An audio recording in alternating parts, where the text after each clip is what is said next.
this is yeah, we can use the inflation action.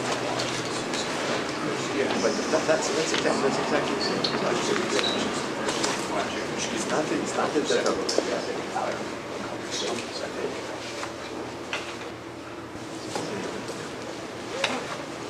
Okay, so what I want to do in today's lecture is talk about the issue. We've already encountered the idea that contextuality is not an all-for-nothing thing. We saw a qualitative hierarchy of degrees of contextuality in previous lectures, with the notion of strong contextuality at the top.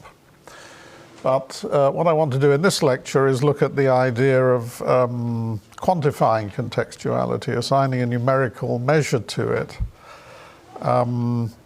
which is a natural thing to do, but in particular is important if we want, for example, to calibrate the advantage, the quantum advantage, the non-classical advantage we may get in the kind of situations we've been discussing in terms of how much contextuality is present in the system. So we need a suitable way of measuring contextuality to do that. So this is a joint work with Rui, who's here, and Shane Mansfield.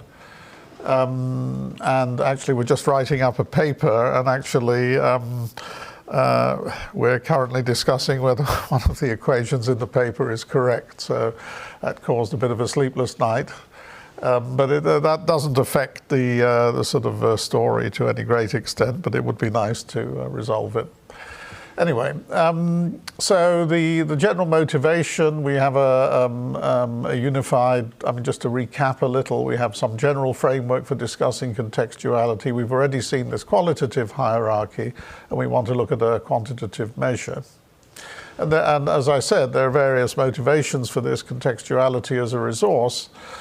We want also in general to be able to compare between different empirical models to see how much contextuality is present in one as against another. And a particularly important point, as we saw, we have a notion of measurement scenario which sort of gives the sort of signature of a particular situation, a particular setup, analogously to a vocabulary or a schema in logical or database situations.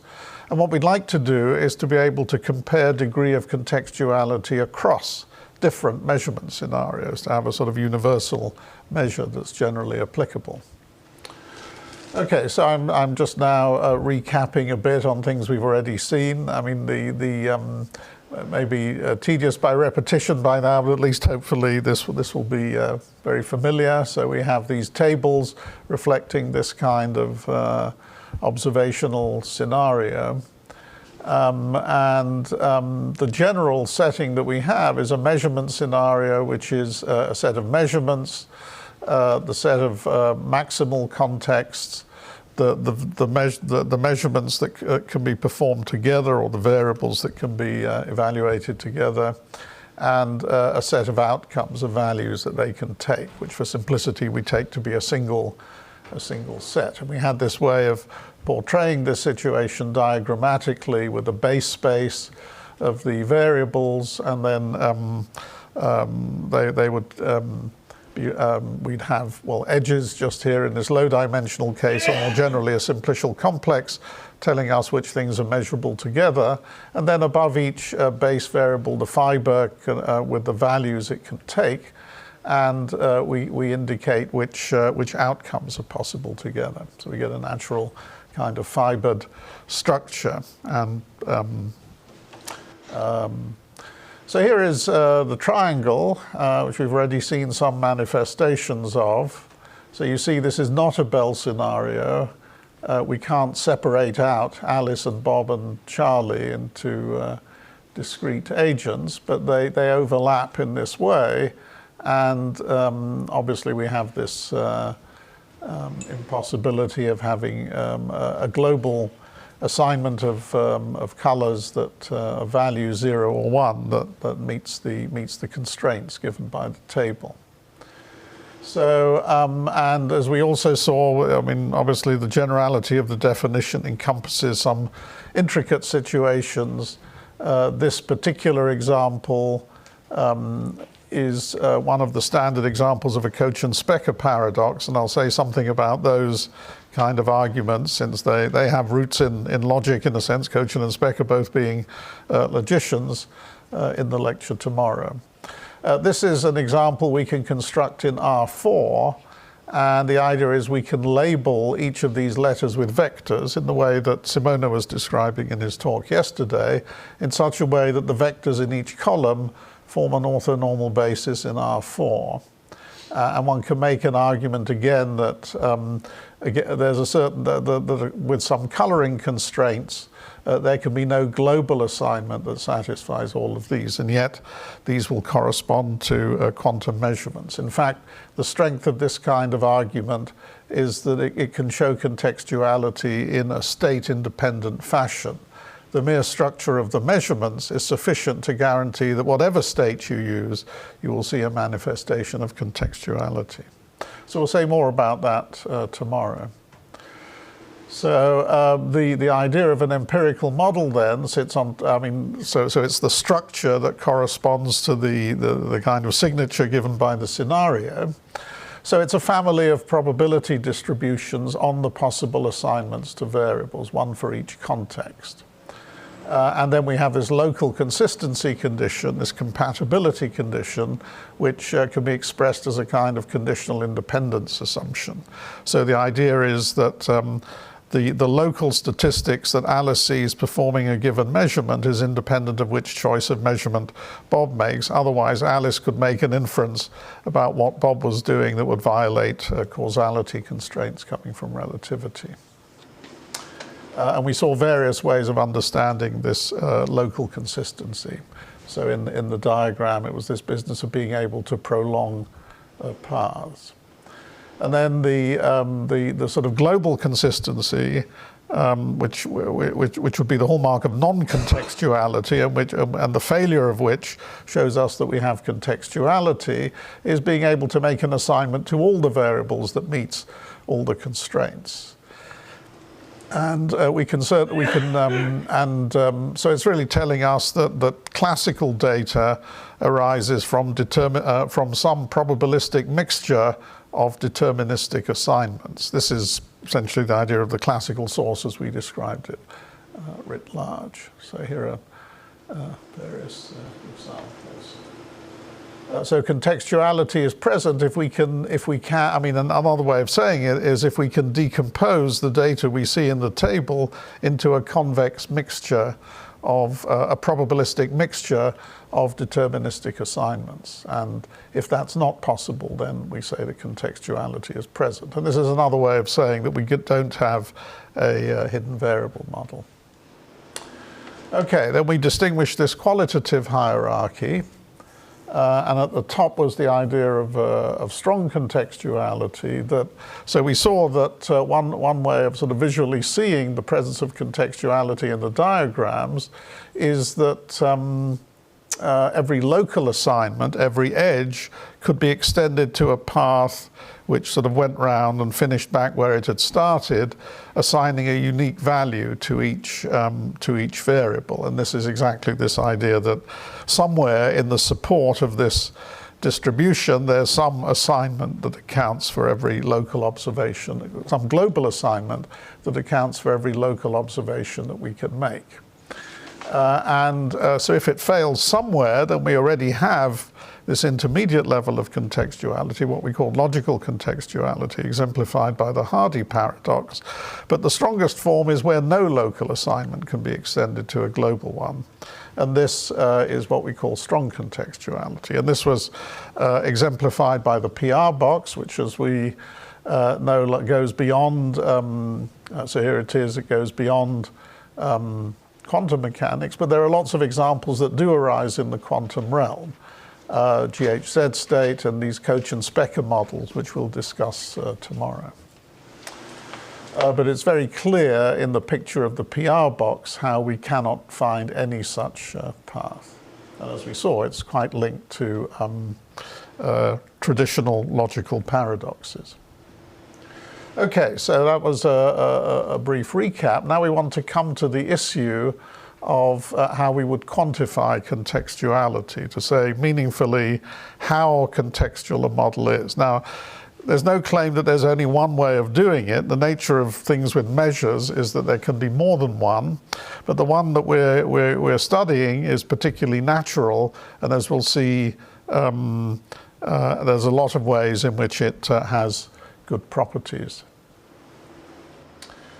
So the basic idea is this. What we want to do, given an empirical model, is see how far we can make it contextual. So one way of expressing that is to write it as, to see how we can write it as a convex combination, a mixture of a non-contextual model and a strongly contextual model.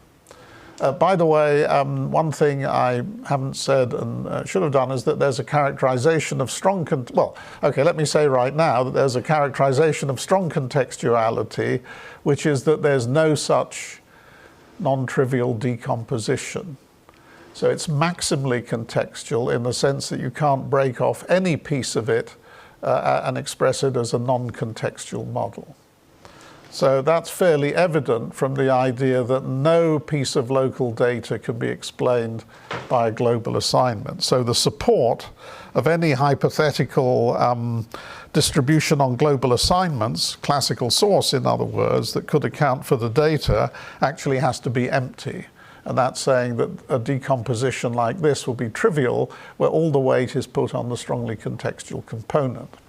On the other hand, if the model is non-contextual, we can make lambda 1, and then this part will be 0. So those are the extremal cases. What we're saying is for any empirical model, we can find convex decompositions of this kind. There's a maximum possible value for this lambda, which is attained, and this we call the non-contextual fraction of the model.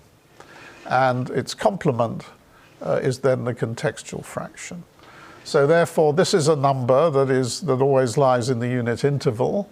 The model is non-contextual if and only if this contextual fraction is 0, and it's strongly contextual if and only if the contextual fraction is 1. So we're shortly going to see how we obtain, and the other good point is that this number can be efficiently computed, given the empirical model. So how do we compute it?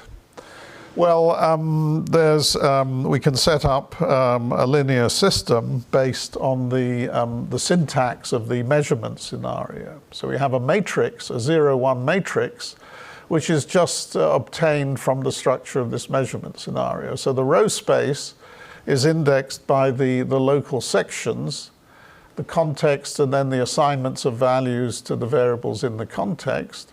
And the column space is indexed by the global assignments, the things which assign values to all the variables. And then we put a 1 in an entry in the matrix in those places where when you take the global assignment in the column, its restriction to the context corresponding to the row gives us that local section, and 0 otherwise. So in fact, the columns of the matrix correspond to the deterministic non-contextual model. And as we've said, every non-contextual model is equivalent to a mixture of deterministic ones. So a probability distribution on mixtures of these models is just given by a column vector of probabilities, one for each global assignment. And similarly, an empirical model, one of the things we've written as a table, 2D table, if we flatten it out into a vector, as we've already discussed, so for example, the Bell table flattens out like this, then it's a vector in a suitably high-dimensional real vector space. Okay. So now the question of how do we tell, firstly, whether an empirical model is contextual or not, a yes or no question. This is given directly in these terms by the following linear program. So here's the empirical model flattened out as a vector. Here's this incidence matrix. And as we've said, the columns of the incidence matrix correspond to the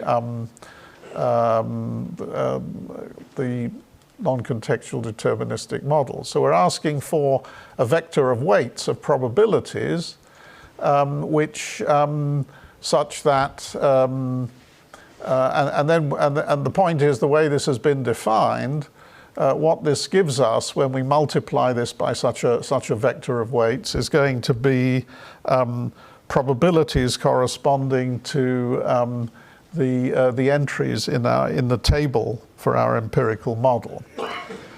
So if we recover the empirical model as a vector of probabilities in this way, by multiplying this incidence matrix by this D, then D is a witness for the non-contextuality of the model.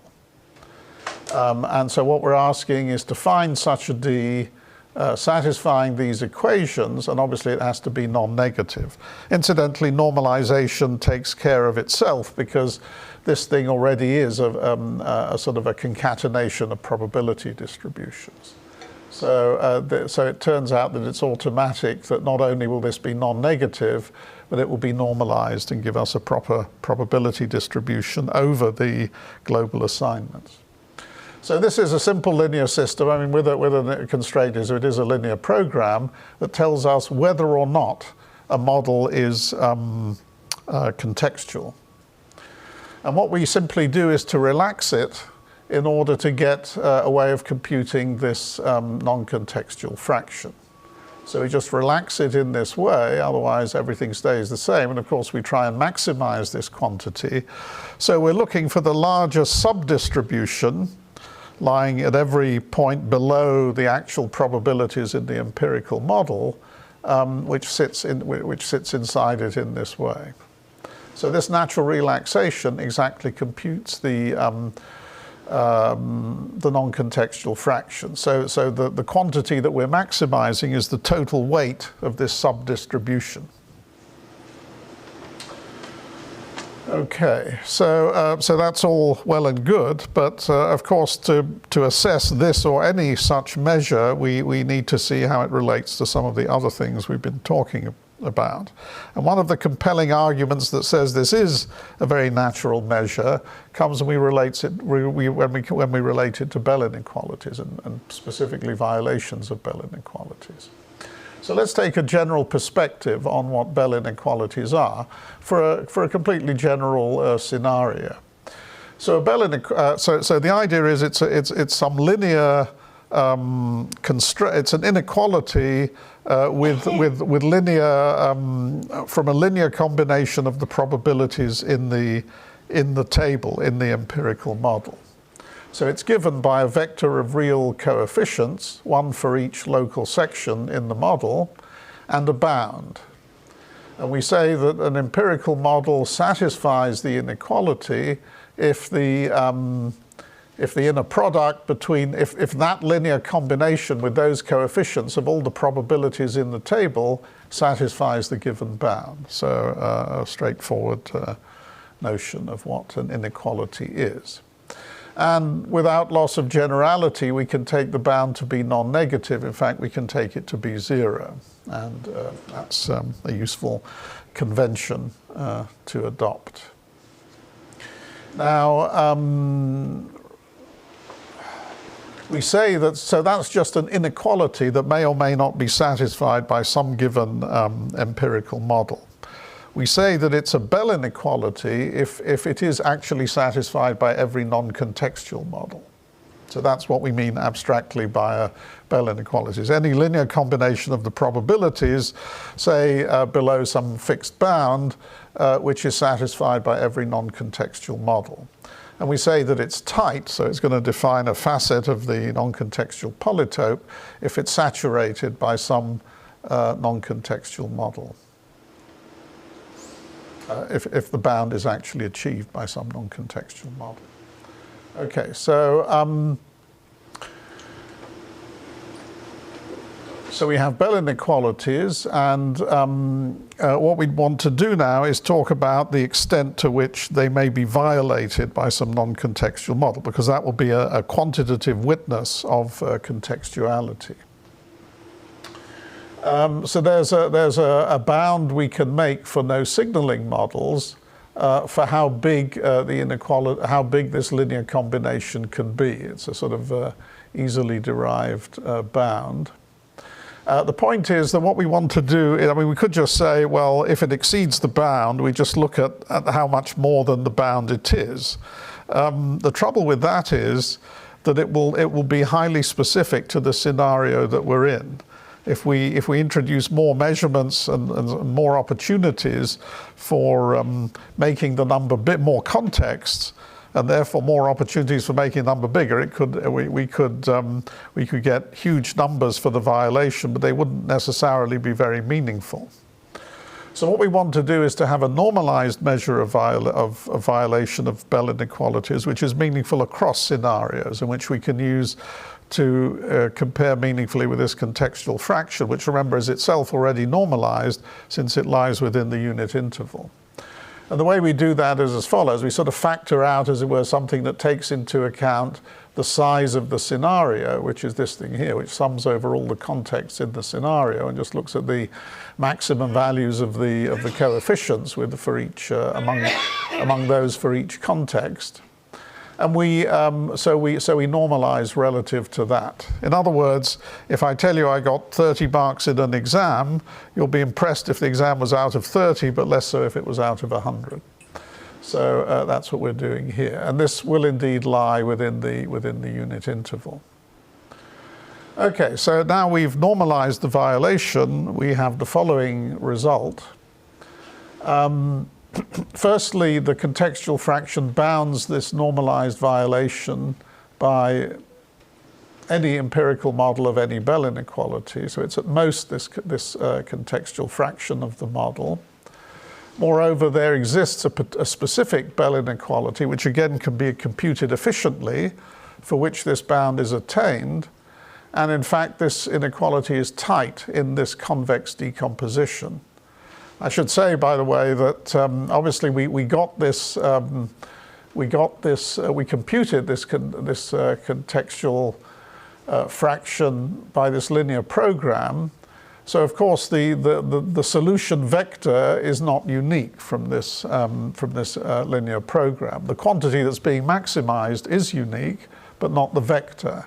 And so when we get this decomposition into a non-contextual part and a strongly contextual part, these things are not unique. But the values of these things, these measures of non-contextuality or contextuality, are unique. So what we're saying is that for any such decomposition, maximal decomposition, this Bell inequality that we will compute is tight for the non-contextual part. Okay, and in fact, the way we're going to get it is by duality of linear programming from the linear program we already had to compute the contextual fraction. So here is that program.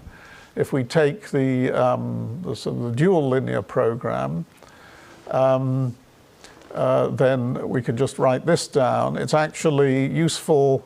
I mean, we could just do a transformation to the solution of this, but it's instructive to make a substitution in this and then to get a linear program here for computing this witnessing Bell inequality, which is perhaps more informative as something that the vector that we compute here will be the vector of coefficients for the Bell inequality. Here's the bound of 0 that we've taken as a standard value for the 0. And this can be fairly readily seen to give us the thing that, well, specifically using the relation given by the strong duality theorem of linear programming between a solution of a program and its dual, one can show that this gives us exactly an inequality meeting the assertions of the theorem.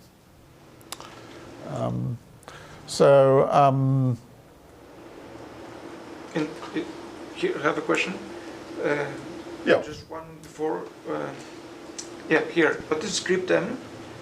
Yes. So remember, this was the scenario. So it's the set of the hypergraph, the family of sets. And then a salient parameter here is how many contexts. So each of those sets we call a context. And the salient parameter is how big the thing is in terms of the cardinality of this hypergraph, in other words, of the number of sets. So that's what that, because if you remember, that entered into the normalizing factor here. As a sum. Because I mean, well, we're summing over all the contexts. So it turns out that when you sort of work through it, the actual number of contexts is the thing that sort of controls how big things get. And by dividing out through with this normalization factor, we're removing a dependence on the sort of size of the scenario and getting a better measure for the contextuality. Okay, so that's how that goes.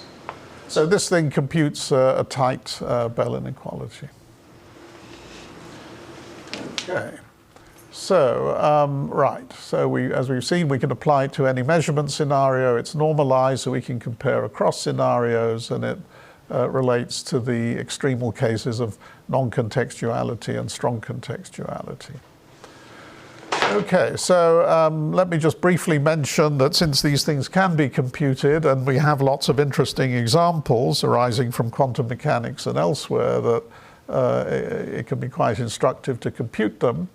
So I'll just mention that, so we've played around a bit with doing computations, and Rui and Shane have developed a nice set of Mathematica packages which can do things like calculating empirical models defined by quantum states and measurements, calculating the incidence matrix, which is this combinatorial object we derive from the measurement scenario that sets up our linear system, and then actually using linear programming to compute these quantitative measures of contextuality, and then also finding the witnessing Bell inequalities. We've already looked at the Bloch sphere, so we can think, I mean, often measurements are taken on the equatorial plane of the Bloch sphere, sometimes on the north-south plane, but this is, and one can then go through a range of parameter values and plot so this is, we're taking the Bell state and we're plotting against a family of values for the measurement angles. So it gives, and we can see where the maxima are, and those maxima actually achieve the known maximum quantum violation of the CHSH inequality. So Tirolson bound on the maximal violation. So it's sort of quite fun to do this. We haven't looked explicitly at the GHZ state. Remember, the GHZ state is a quantum state that witnesses strong contextuality. So it's like the Bell state, but with larger numbers of parties. So it's the mixed. It's the combination of either all spin up or all spin down. So it's a kind of maximally entangled n-partite state. Then we can consider, well, the standard discussion considers just X and Y measurements in the equatorial plane to provide logical proofs of strong non-locality. But again, we can consider a family a parameterized family of measurements on the equator, and we get some nice pictures like this. And indeed, we can again observe where the maxima are, and this gives us witnesses for strong contextuality for these states. Sometimes these explorations even lead one towards seeing what might be true about some of these things. Anyway, okay, so now what I want to do is address the larger theme which a sort of measure of contextuality leads towards, which is developing a resource theory for contextuality. So it's worth saying a little bit generally here. Physicists have developed a certain genre of what they call resource theories. It's, I think, quite interesting for a logician, since it has quite a sort of a logical character.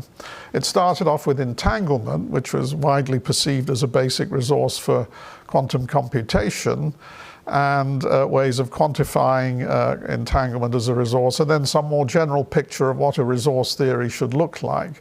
And by now it's been extended to quite a few other things, been extended beyond quantum mechanics into thermodynamics, for example, where the issue of resources is obviously important. And one of the ideas is that, so there's a formalism that goes with this, and some of the treatments of it that have happened within the quantum information or foundations literature are quite abstract and maybe quite interesting for logicians to look at. One of the main ideas is that you have various operations, and you have so-called free operations in particular. So operations which don't increase or don't use the resource you're focusing on should be regarded as free, and that should be measured by the fact that they don't increase in the appropriate numerical measure the amount of that resource that you care about. And this is a kind of test for a suitable measure, that it should be a monotone with respect to these free operations. So that's another way of testing this measure, and also it leads in an interesting direction as far as trying to see what a resource theory of contextuality would look like. Bearing in mind, of course, that there may well be more than one useful measure of contextuality, and time permitting, I'll say a bit about at least one other possibility today. So one of the properties that a good measure should satisfy is that it should be monotone with respect to operations that don't introduce contextuality. And so the direction we've gone in has also been interesting, because thinking about operations leads to thinking what are the natural operations on empirical models. And then one develops quite a natural algebra of empirical models with operations you can perform on them. And this algebra looks surprisingly similar to process algebras of the kind that are widely used in concurrency. So there may be another interesting connection there. So let's just think about empirical models. We're now going to think of the measurement scenario as a kind, we said it was a kind of syntax or signature, or you can think of it as a type or a sort for the empirical model.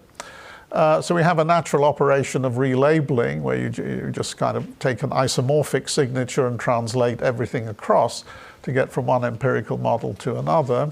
There's a natural notion of restriction, where we go to a subpart of the measurement scenario. We throw away some of the measurements, and then we have this restriction to the submeasure, and then a natural definition of, I mean, the empirical model just does what it did before on the subpart that we've kept in the restriction.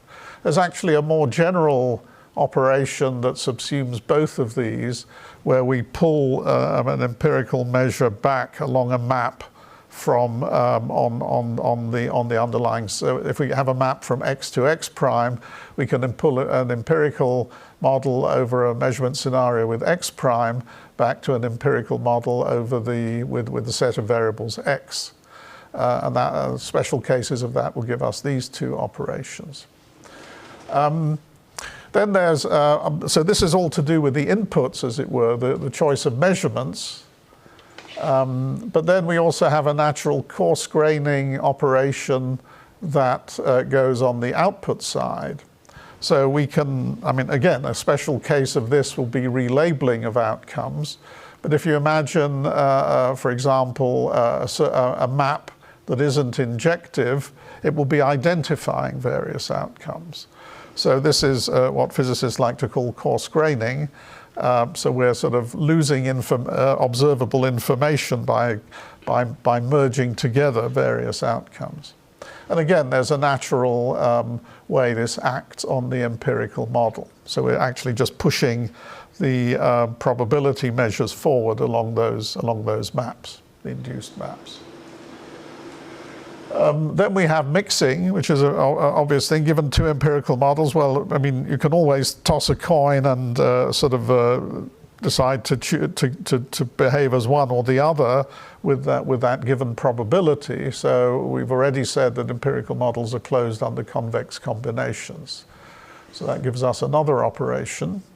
Then we have a choice operation, which if we have two disjoint sets of measurements, is saying either choose, we can think of it as a sort of controlled choice. So we have a menu now where either we choose a context from the first one or a context from the second one. And if we choose from the first one, we have the probabilities exactly as in the first of these models. And if we choose from the second, just from the second. So this is actually very reminiscent of the additive conjunction of linear logic, which is why we've written it with an ampersand. And finally, there's tensor, which is taking two disjoint models and now having them together. And you see now that this is just the sort of product really it's the product operation on simplicial complexes. So we take the disjoint union of the vertices, and then we say that something is in the hypergraph if it's the disjoint union of hyperedges from the two things we started off with. And you see that the behavior on the model, we have both. So any assignment of values here decomposes as a pair of assignments on the two parts C and D respectively. And so then we simply take the product probability from the two empirical models. So just to get some sense of how these things are used, we can build up any model on a Bell type scenario as, let's see, a mixture of tensor products, of choices, of relabelings of some very simple generator just with one measurement. So in a natural way, we can build up the non-contextual models, at least for Bell scenarios, using these operations. And you can see also, if you're familiar with process algebras as they're used in concurrency, that these operations look quite similar to the ones one finds there. There's one thing that's conspicuously missing in this collection. Anyone have any? Does anyone miss anything here? What do you mean by composition? Well, it's too vague, but to get the full marks for that. But because this is a kind of composition, a kind of parallel composition. But, right. So this is here, but what isn't here is a kind of sequencing.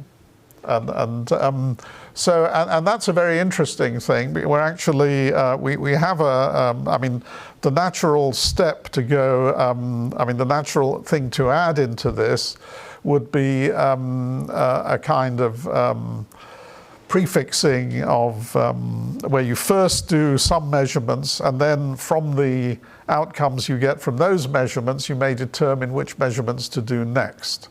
And this would introduce causality into the empirical models, which is a very natural way of extending the idea.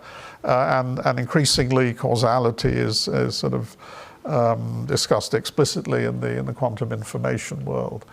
So that would be a richer notion, which would actually require, really, I think, some refinement of the notion of empirical model itself.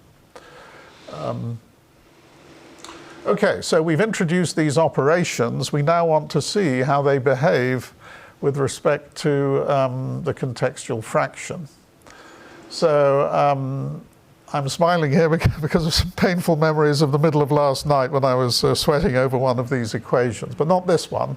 This is easy. So relabeling is just going to preserve, it's just the trivial kind of isomorphism. It's going to preserve the contextual fraction. So you see restriction is so if you, of course, there's going to be a law for the contextual fraction and a complementary law, a complementary direction for the non-contextual fraction. If you think about it, if you go to a smaller model, then the possibilities for contextuality are less. The possibilities for it's more likely to be non-contextual, and that's so putting it this way, this is the property that we get for the restriction operation. So this is a typical case of being a monotone with respect to a free operation. And then coarse graining is similar. If you conflate outcomes, you're less likely to detect contextuality. So again, you get this monotone law.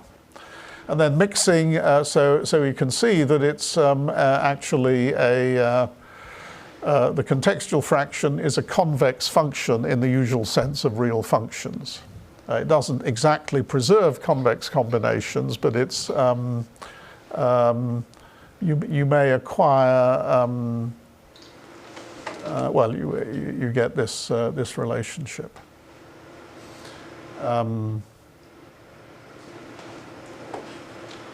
And choice is straightforward. So you really have a discrete combination of possibilities.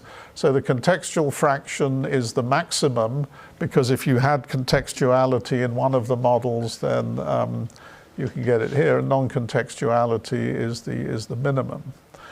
Now, the dangerous one is the one relating to the tensor product. So let's say this is still under discussion among the authors of this paper in progress. But so certainly we know that there's an inequality that for example, the non-contextual fraction of the tensor product is certainly greater than or equal to the product of these things. The converse inequality is less clear at the moment, so that remains to be seen. Okay, but anyway, what we see in general is that in a sensible fashion, if you think, for example, of in terms of this discussion of monotones and free operations, if you take a tensor product with a fixed non-contextual model, that should not increase contextuality. The inequality that we do know to hold is already enough to tell us that it is a sensible monotone in that sense. So free operations are respected, and similar interpretations apply to the other operations. Okay, so now I want to say a bit about quantifying quantum advantage, how the measure of contextuality could play a role in calibrating how much advantage we can get over what can be achieved classically for a given task. And this, although this is kind of it seems that there's a promising direction here. So what we want is to use the contextual fraction to quantify advantage in various tasks. So the general form for results of the kind we're looking for is the greater the violation of the classical bound that we want, the more contextuality there has to be in the system in order to achieve it. So we're going to look at one such result in terms of games. And the kind of games we look at are fairly simple. I mean, they greatly generalize the XOR game that we discussed in the first lecture. Actually, we can go much further, but the class we'll look at subsume what have been quite widely discussed in the quantum information literature as what are called pseudo-telepathy games. So let's look at this. So essentially, we're going to take any measurement scenario and specify a game over it by just giving for each context a set of winning conditions, a set of outcomes that we deem to be winning. So you can see how this specializes to the XOR game. For each context, we had this formula on the outputs, the A XOR B, which had to match up with the condition, the conjunction on the inputs. So that can just be, and we had therefore an event in each row, and those events, those sets of outcomes are just what we're generalizing here. So we have this notion of game, and then any empirical model for the scenario can be viewed as a strategy for the game. So again, similar setup to how we describe the XOR game. We think of it as a game against nature. So nature chooses a context, and we're going to assume that it does so, here for simplicity, it does so uniformly at random. And given such a choice by nature, the empirical model is the opposing strategy, and what it does is to choose an outcome according to its distribution on the outcomes for that context. And then the success probability of the strategy, so we simply take the sum over all these success probabilities of getting a winning outcome, and we normalize by the number of contexts. So here's that quantity again that we saw earlier. So this gives us a probability. And the classical bound for the game is the maximum success probability for any non-contextual strategy. So that's sort of a clear general notion of game for arbitrary measurement scenarios and empirical models. And one advantage of giving this relatively simple form of game is that we can give a very clear description or characterization of the classical bound, which is the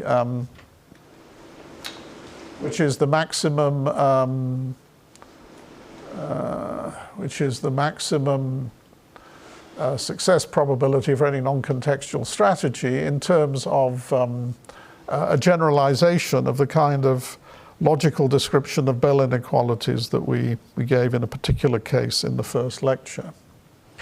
So we look at this family of winning conditions, which are a family of sort of subsets of the assignments, one over each context, and we say that it's K-consistent if the maximum cardinality of a consistent subfamily is K. So obviously the maximum possible number is the number of contexts. What it means to be consistent is that there's an assignment to all the variables that appear in that subfamily, which is in the winning set for every context in the family. So it's a sort of localization of the idea of this global assignment that we've been considering in discussing contextuality. So it's saying again how far we can get towards having such a global assignment that's consistent. And this is an intrinsic property of the game, viewed as a set of winning conditions. And now we have, by a sort of fairly simple variation of the argument, actually the very simple argument we gave in the first lecture, that the classical bound for a K-consistent game is just this number K normalized by the number of contexts. So it's the same kind of argument. Now we can just derive a sharper bound over this family of things that can't all be satisfied in terms of this bound on the maximum number that can. And actually, if we take this more general form of inequality that's sort of behind this, then we get, in fact, as one can prove, a fully general description of the Bell inequalities, which we described abstractly earlier on. Actually, okay. A suitable measure of so we could say then that a suitable measure of the non-classicality of a K-consistent game is just, well, I mean, the best thing would be that we could really do everything classically if the whole set of conditions was consistent. So that would be exactly, the maximum number would be this cardinality of the M, of the measurement of the set of contexts. And the difference is the gap where the non-classicality arises. Probably we should normalize this by the cardinality of M, and actually that's pretty much going to appear in this. Anyway, so here's a result which follows fairly straightforwardly from the result we had about violation of the normalized violation of Bell inequalities and relating that to the contextual fraction. So here's a result that does give this quantitative relationship between the contextual fraction for a given empirical model, thinking of it as a strategy, and how well we can do in playing a given game. So we have two parameters here, the game and the empirical model. So we're given a game, a set of winning conditions, we're given a strategy, so we have a well-defined success probability for this strategy, and obviously then a failure probability. And then the relationship is that this ratio here, this ratio here is bounded by the contextual fraction. So what that's saying is, that for example, fixing the game, so we have this level of hardness, this mu g. Remember, that's just this difference here. So fixing this level of hardness, if we want to increase the success probability, which means to decrease the failure probability. I'm sorry for writing it this way, but it seemed to be the neatest way of the various options available. So increasing the success probability, doing better, in other words, reducing this, increasing the difference here requires increasing the contextual fraction. So in other words, for a game with a given level of difficulty, the higher we want the success probability for a strategy to be, the more contextual the strategy has to be.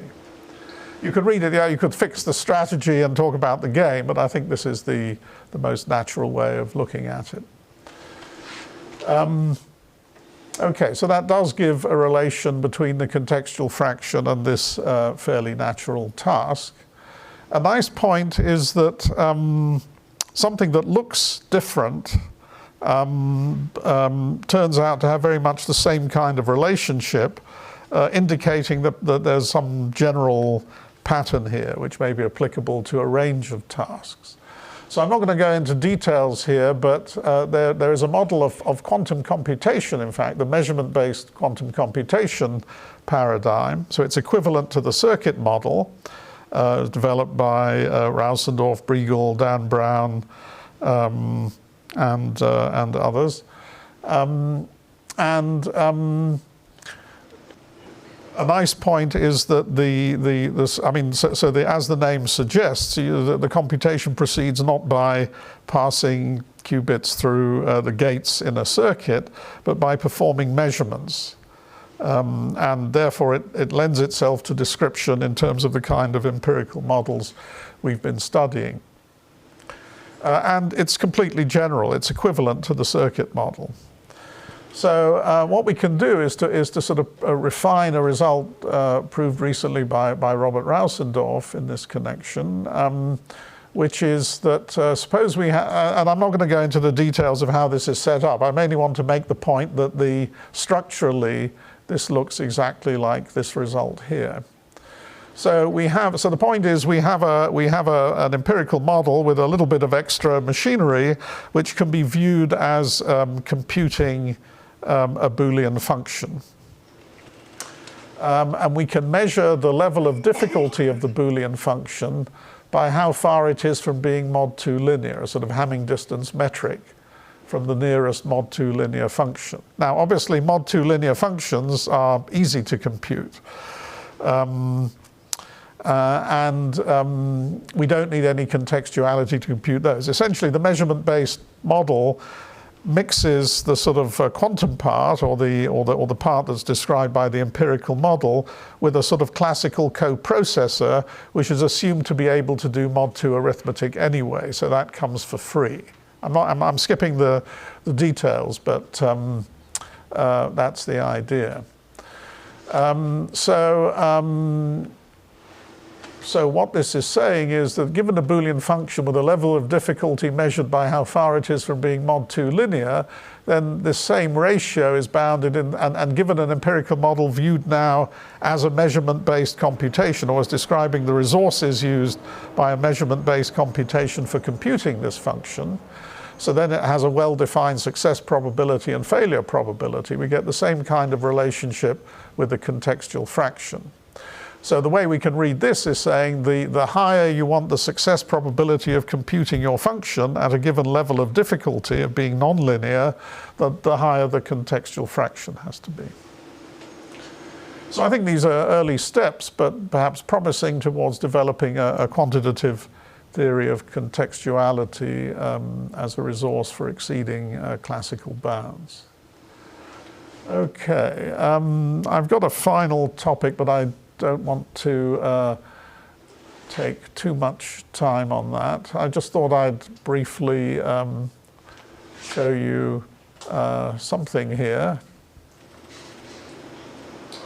So we talked in the first lecture about the Delft experiment and the NIST and Vienna experiments.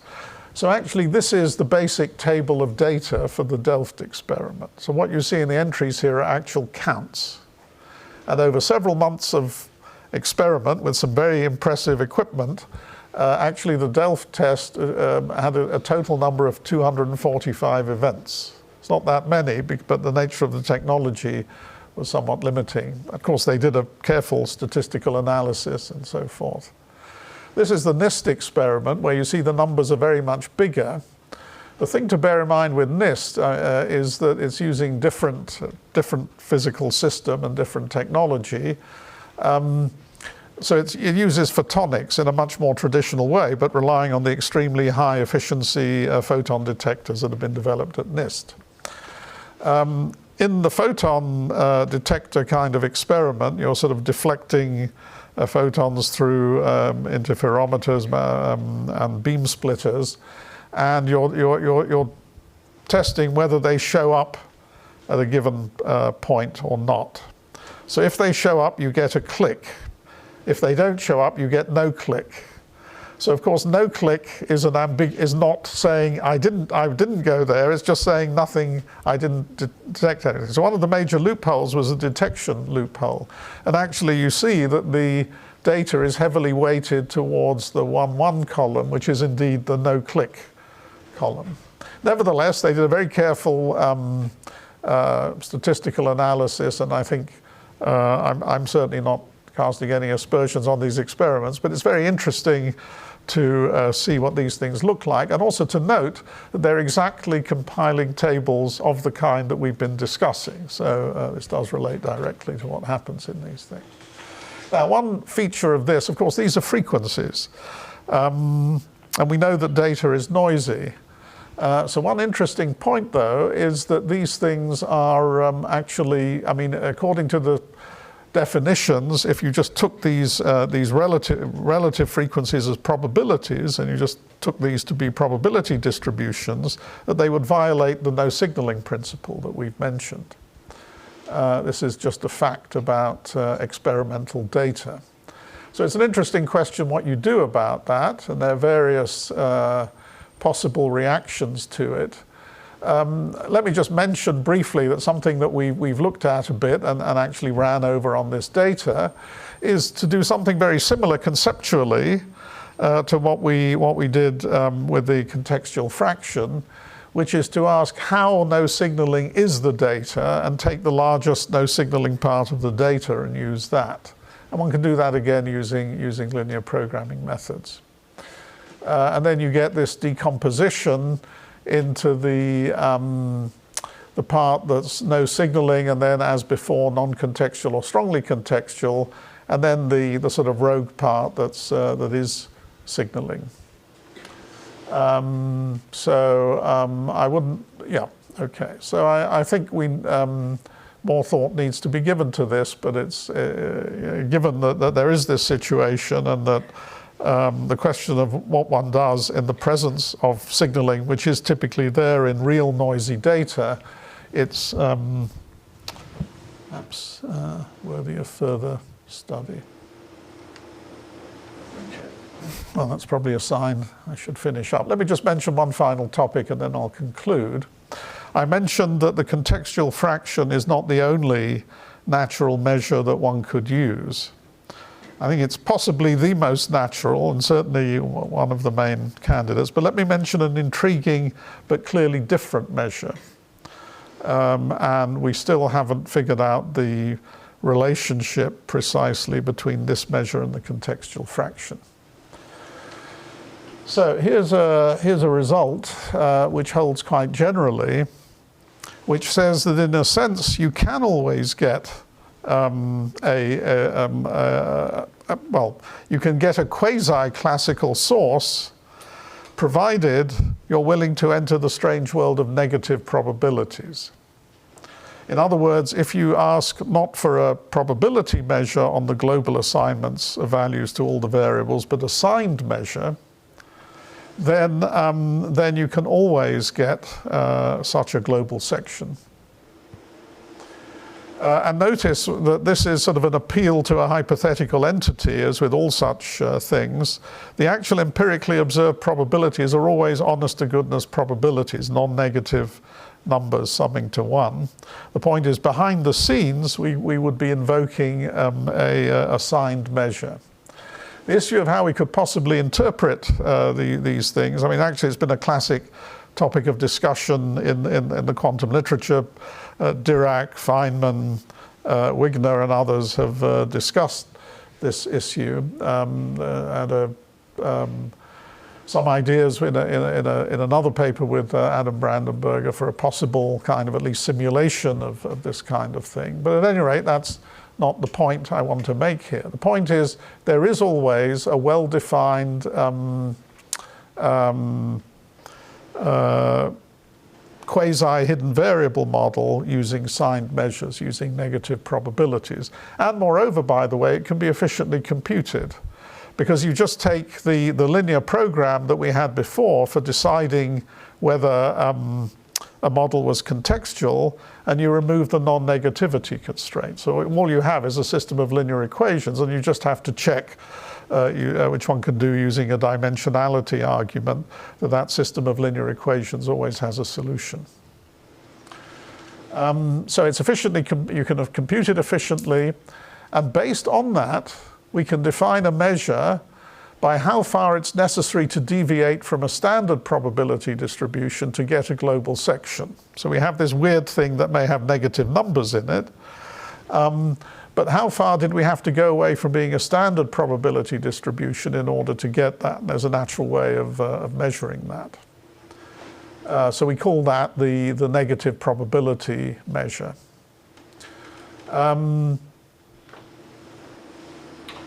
And actually, this can be computed efficiently as well.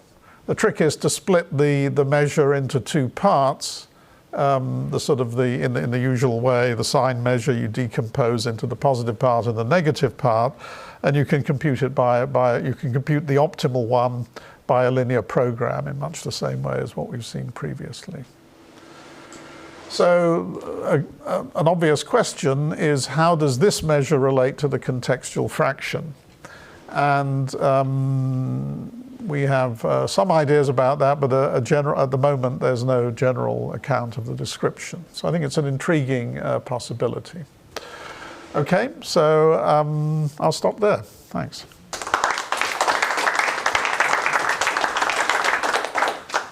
Any quick questions? Yeah, well.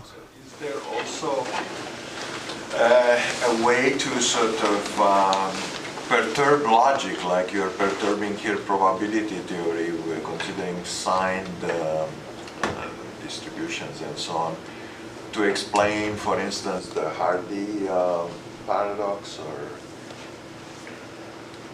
or? Not sure about explain. In the sense in which you here you derive what you call a quasi-classical model, so that's what I mean by explaining. Yes, I see. What kind of weird logic would that be? That's, I mean, yeah. Negative probability.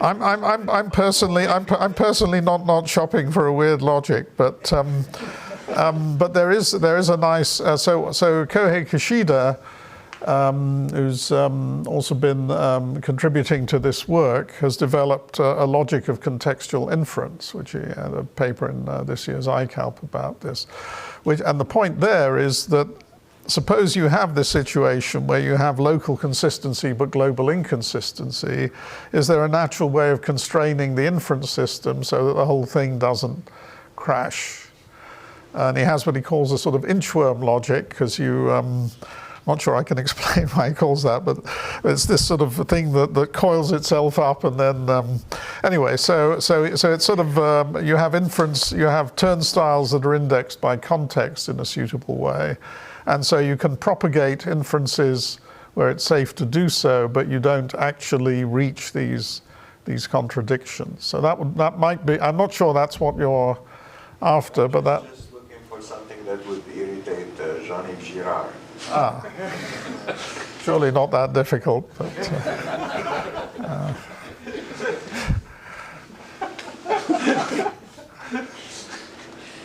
yeah, any other questions?